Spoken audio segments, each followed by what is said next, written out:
애플의 실적이 드디어 나왔죠. 그런데 세계에서 가장 높은 기업 가치를 보유한 애플이 3분기에 호실적을 발표했음에도 불구하고 시간 외 거래에서 주가가 급락했습니다. 지금 이 시간에도 시간 외에서 하락하고 있죠.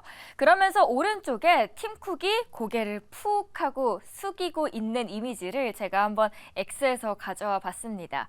외신에서는 어떻게 보고 있을까요? 마켓워치는 애플의 3분기 실적 발표 이후에 올해 4분기에도 실적 부진으로 전년 동기 대비 매출이 5분기 연속으로 줄어들 수 있는데 25년 만에 굉장히 냉혹한 사건일 것이다 라고 이야기합니다. 그러니까 매출이 이번만이 아니라 다음번에도 잘 안 나올 수 있다라는 거죠. 애플 CFO는 4분기 매출이 지난해 같은 기간과 비슷할 것이다 라고 예상했는데 이 부분도 발목을 잡았던 포인트였습니다. 왜냐하면 이제 휴가가 다가오고 연휴도 있죠. 연휴 시즌 성장이 있을 거라는 확신을 주주들에게 주지 못했던 겁니다. 월가 일각에서는 중국 리스크와 이런 거시적인 환경이 애플을 위협하고 있는데 애플에서도 딱히 이것을 걱정하지 말아라 라는 언급을 해주고 있지 않다는 말을 이야기합니다. 다음 판 보시죠. 실제로 팀 쿡 CEO는 중국 관련 질문을 받았는데요.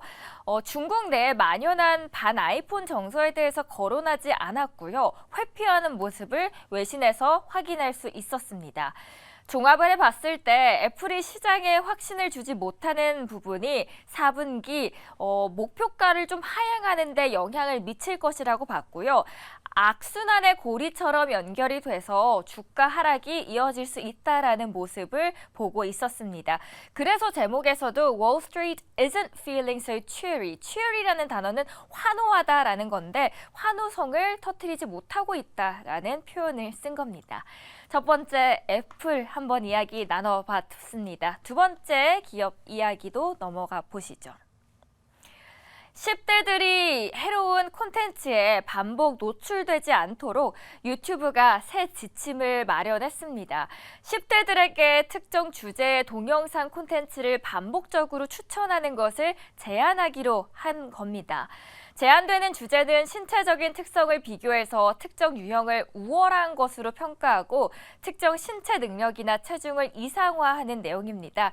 전문가들은 이번에 보호 정책을 통해서 청소년이 자연스럽게 자신을 다른 사람과 비교하고 자신이 세상에 어떻게 보이고 있는지 판단해서 건강한 모습을 유지할 수 있도록 도움을 줄 것이라고 하는데요.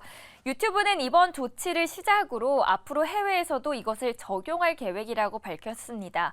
최근에 미국에서는 극단적인 체중 감량을 묘사하는 소셜미디어의 상위 콘텐츠가 건강하지 않은 외모 기준을 강조하면서 청소년들의 건강에 악영향을 미친다라는 지적이 제기되어 왔습니다.